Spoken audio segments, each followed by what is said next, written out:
Shortly after a deputy from the sheriff's office in Martin County, Florida, located the vehicle and initiated a traffic stop, the driver of the suspected drunk car pulled over. This incident occurred on July 11, 2023. Unfortunately, it drove up a parking lot curb and crashed into a boulder. Registration? Nothing? Didn't an ambulance? Zero. A distinct odor of intoxicants were coming from the vehicle's driver's license and registration when the deputy approached.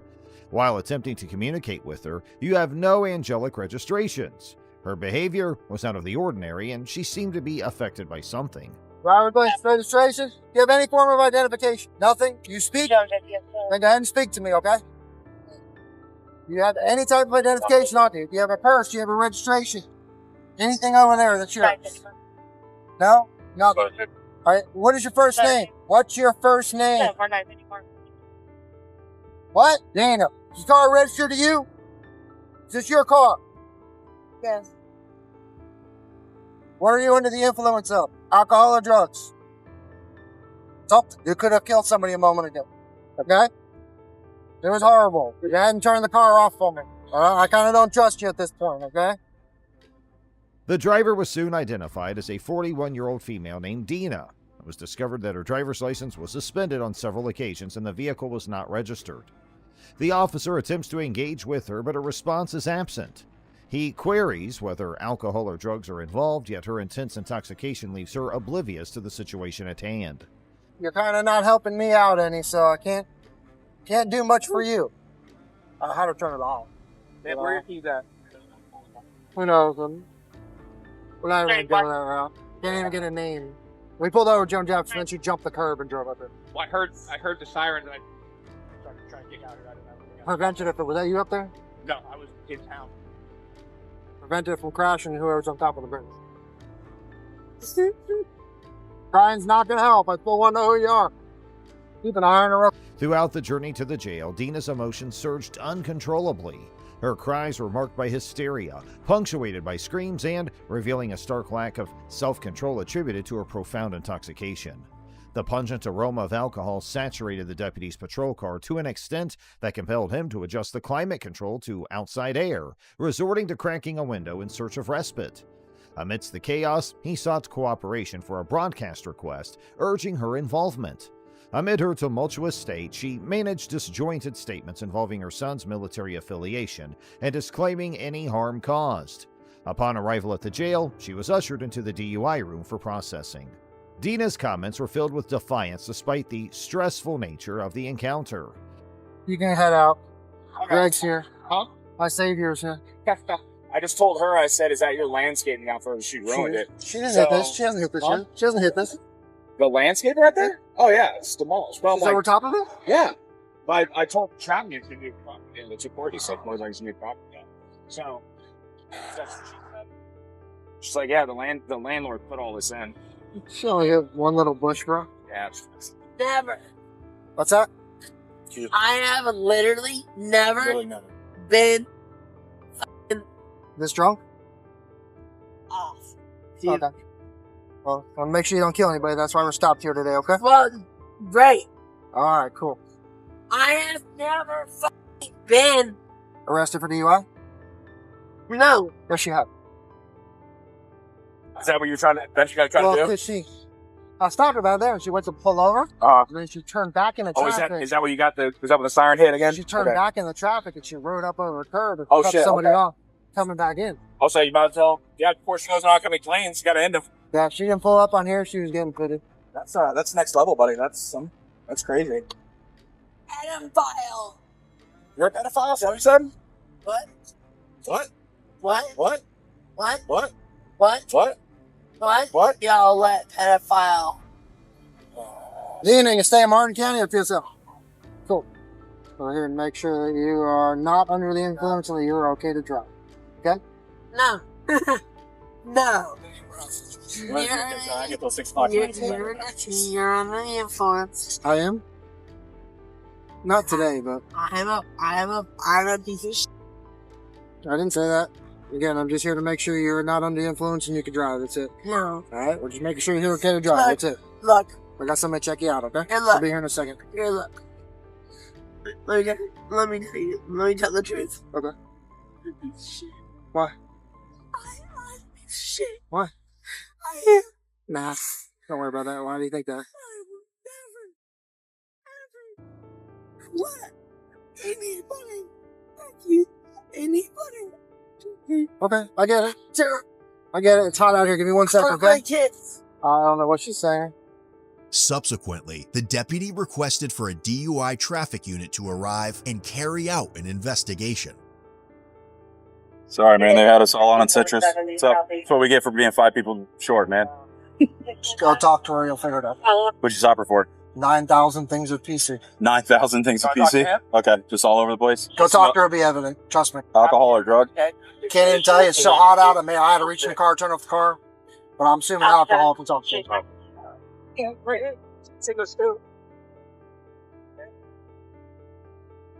Hello. How you doing today? Deputy Day with the Sheriff's Office. The deputy stopped you back there, the sergeant stopped you back there because you were swerving all over the road, he said. Guess a bunch of people were calling you in saying you were hitting the curb and... What's going on? You feeling okay? No. What's wrong? You have any medical issues? You gonna be able to tell me, can you talk? What's going on with you today? Been drinking this morning, huh? No. You're not gonna? No. You're not gonna? I'm just trying to talk to you and you're not talking to me. No. No. I can't hear you. No. No what? No. No. Do you have any medical issues? What you're doing? I'm not blaming you for anything. Can you zip your shirt up for me and then step out of the car? Oh yeah. I'm poor. Yeah. Appreciate it. What's your first name? Whore. Well, I'm not going to call you that. The officer pressed her for information about her activities, while simultaneously requesting that she change the subject for the time being. He disregarded any unpleasant remarks that were made about her and instead expressed a desire to leave. He made reference to a previous incident on the side of the road in which Dina had refused to participate in field sobriety tests. The officer approached her and asked if she could now speak with them. Dina refuted the officer's account, arguing that it was not accurate. True. As to what happened. Okay, tell me your version of what happened then. You guys tried to vault for you guys wanted to make me. Yeah, you're right. I can't.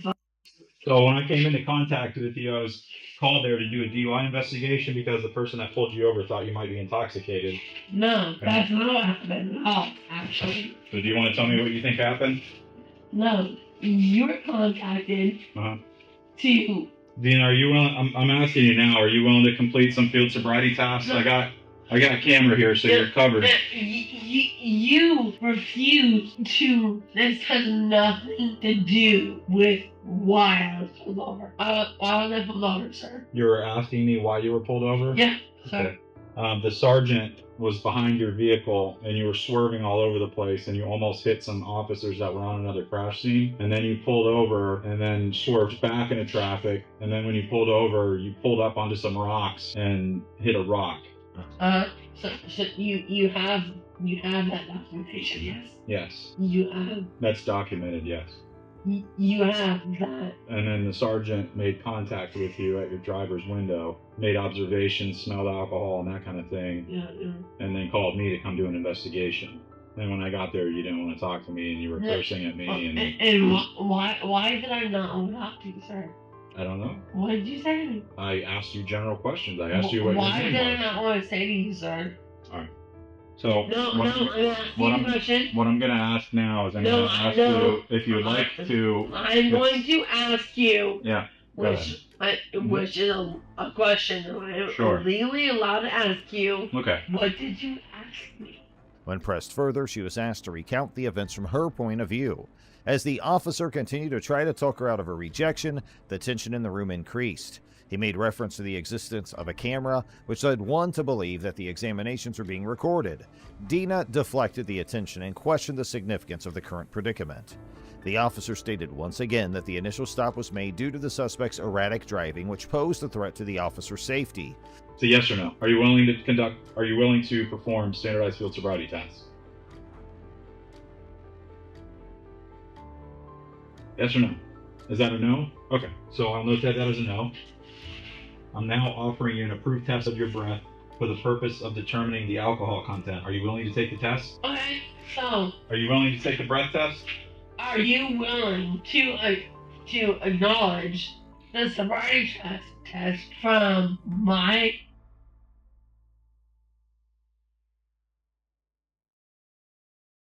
I'm going to read you implied consent, okay? I'm done. I'm done. Have a seat, Dana. I'm not playing with you. Sit down. If you refuse to take this test I've requested, your driving privilege will be suspended for a period of 1 year for a first refusal. Guess what? It was already done. Okay. So essentially, if this is a subsequent refusal, it's going to be suspended for 18 months. Yeah. It's official. Driving privilege has ever previously been suspended, which it has, or you were previously fined. And why? Why? Let me finish, okay? No. Any criminal proceeding. Do you understand what I just read? Why? You're going to get an additional misdemeanor charge if you don't. Answer what I just said. That's the legislative law. That's the Texas law. For That's you. why. It has nothing to do with me. Good. I'm a fact reporter. I'm trying to read you your rights. Good. Okay? So are you willing to take the breath test? Good. It's a yes or no. Why don't you just answer what I just asked you? You're asking me why you have to do this? No. I'm asking you why the fuck are you being held liable for this Because you were the one driving the car intoxicated. motherfucker that I was you don't get it? You don't get it? You guys fucking no. See. Do you understand how violent and bullshit this entire thing is? Do you get it? No. Really? You don't get it? So do you want to provide a breath sample? With your right to mind, I read you implied consent. You want to provide a breath sample? My mother. Mm-hmm. My mother. Yep. My mother. Mm-hmm. You hear me? You I'm listen? listening to what you're saying. Your You mother. listen? Uh-huh. She works for the courts. The fucking. Okay. I don't care. Good. Guess what? Yeah, I don't care if your mom works for it. Court for Okay. fucking. Guess what? That's good for her. Good for you. Yeah. Yeah. She works for the cops. That's not what I'm here for, though. Yeah. No, you're not. No. Yes, no, of course No. not. Story time is over now.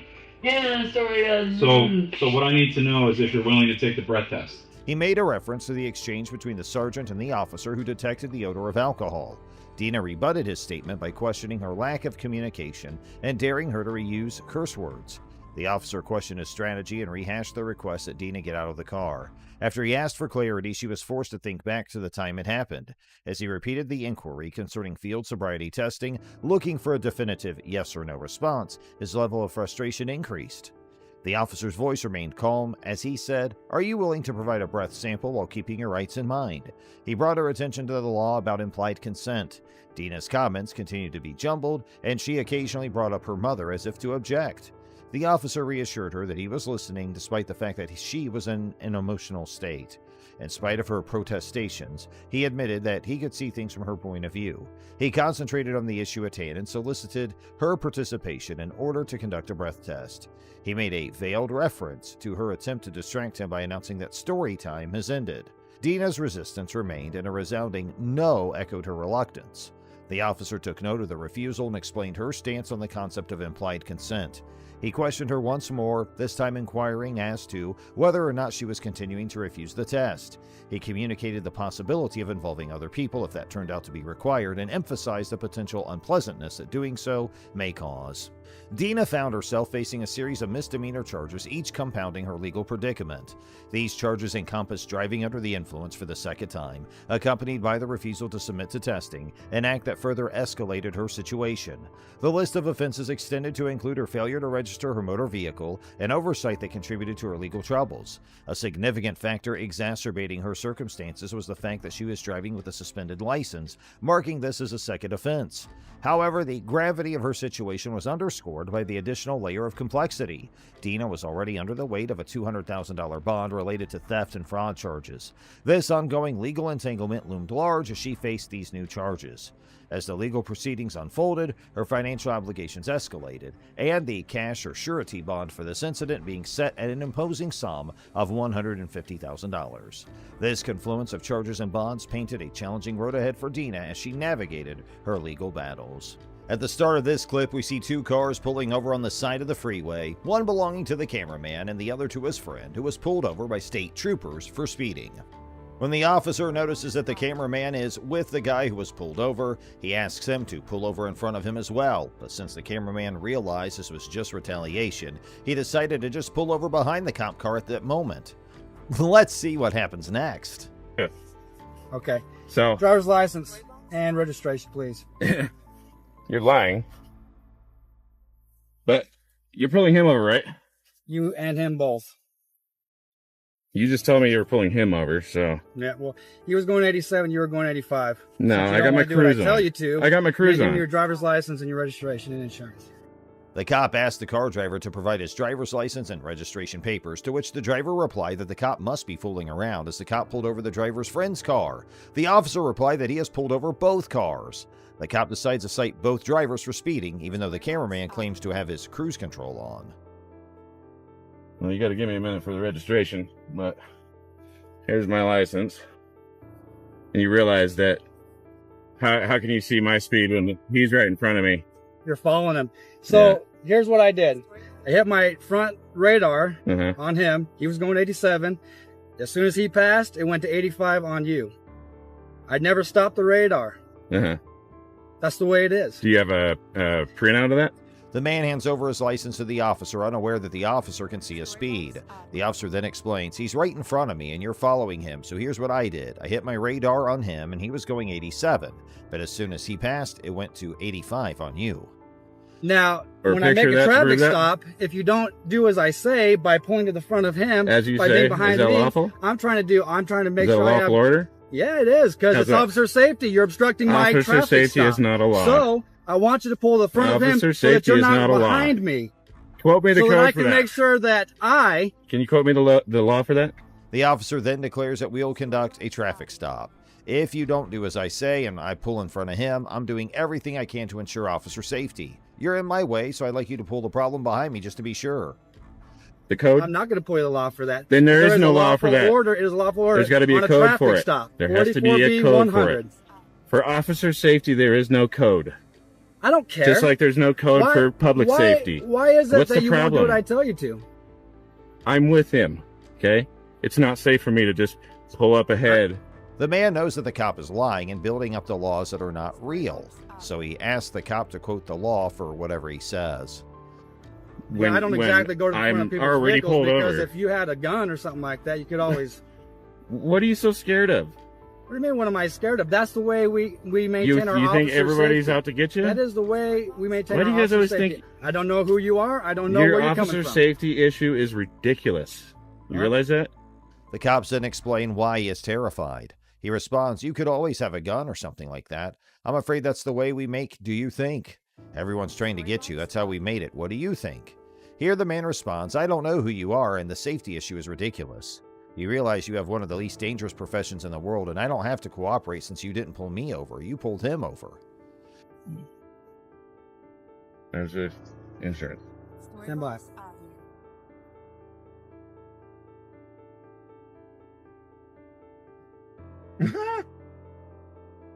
The man gives the insurance and registration to the cop, but what happens next is going to shock you. They just leave.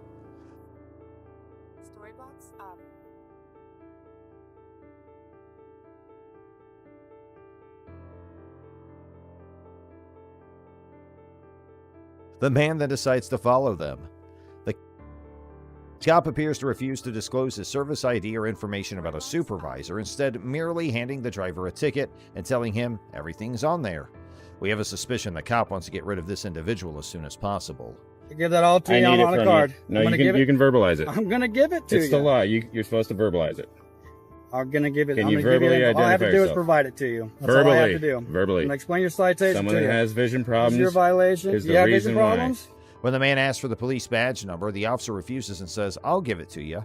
However, when the man begs him to verbalize it, the cop continues to refuse. After the continuous refusal of information, the cop gives the violation for speed to the man and leaves.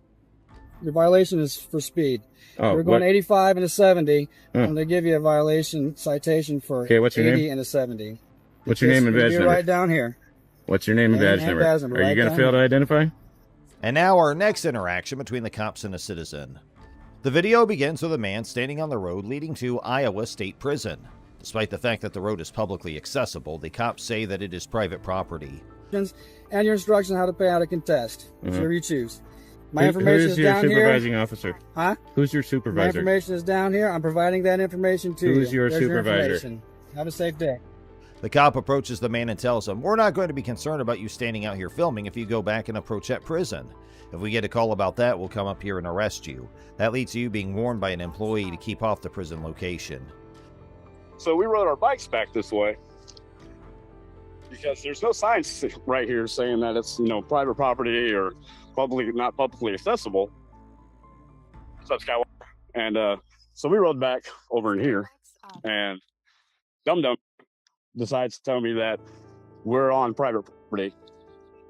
I understand it's penitentiary property, but this is a public accessible road to their visitors' parking lot. So Storyblocks Audio. The cameraman shows the location and mentions that we rode our bikes back this way because there were no signs indicating that this is private land or public property that is not accessible to the public. So we came back in here and he informed me that we were on private property. I understand it's a necessary property, however, this is a public road leading to the visitor's parking lot. Florida just backed up here, claiming that this was a private road, and you claim that there was a sign up here, but the only sign is the K9 on premises. That's all. yeah, I know, and it's over. If this road, he says it's private, but there's no sign saying it's not. So and there's the parking lot's right there, right? That's where you go in to visit somebody, right? So this is open road, right?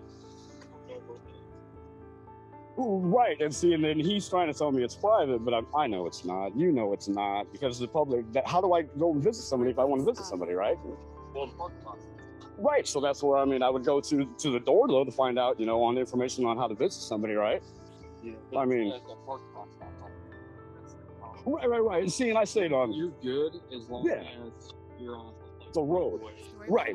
Roadway, Oh, see, no. See, that's where I'm going to contest because there's no sign saying I can't go down this road. He said there's no access, no public access, only whatever personnel. Next, an officer arrives and the cameraman asks the officer about the property. The cameraman explains it's private, yet there's no sign stating otherwise. So the parking lot's right there, and that's where you're going to see someone, right? So if this is an open road, how do I go visit someone if I wish to see someone? So that's where I would go to the door to find out information on how to visit someone, right? The cop tries all they can to persuade the man to leave, but the cameraman continuously informs the officer he is perfectly legal to be on the road. The cops then tell him it's fine to film and be in the area, but they still ask for his ID. But what happens next is going to shock you and make you laugh. This is when the guy simply hands him a piece of paper with their ID scribbled on it, knowing full well he's not legally compelled to identify himself. They just want you to stay on the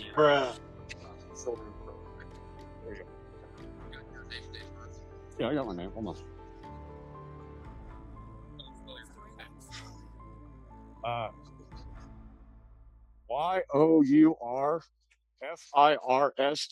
YOURFIRSTNAME.